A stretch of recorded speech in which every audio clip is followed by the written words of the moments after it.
Hi guys, this is Sean from PlayByPause. Are you looking for a perfect focal length? Unfortunately, I couldn't answer you in this video and probably not any of my video because there isn't any answer for that. Today's topic is a debate that has been ranging in the world of photography and videography, which is 35mm versus 50mm, and which is better. In this video, I'm just going to tell you why I think 35mm is better than a 50mm.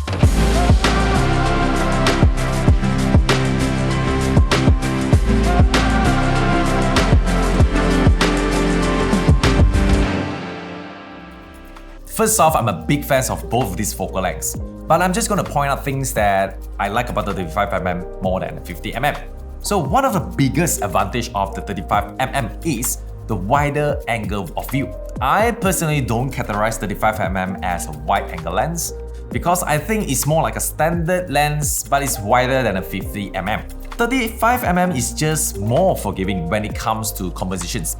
You don't have to move million miles away from the subjects just to get everything in frame.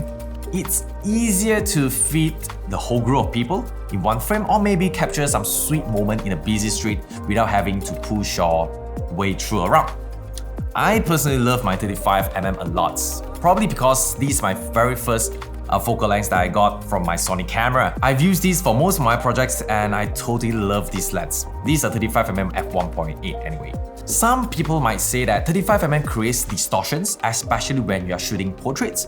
And I must agree that 35mm does create some distortions if you are shooting up close. I wouldn't have much of this problem because I always get enough distance between my subject when I'm using a 35mm. It's a great focal length for a full body, mid shots, and probably a documentary shots.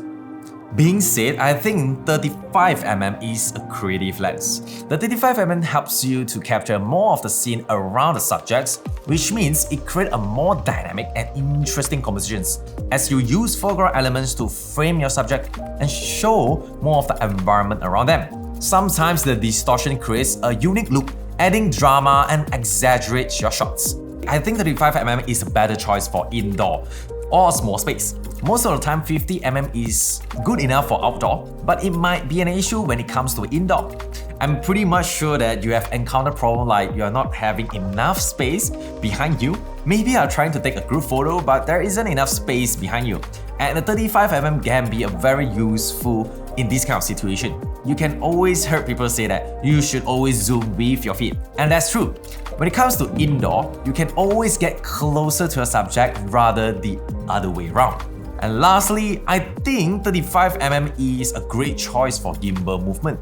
Generally, we want to get a smooth movement when we are using a gimbal.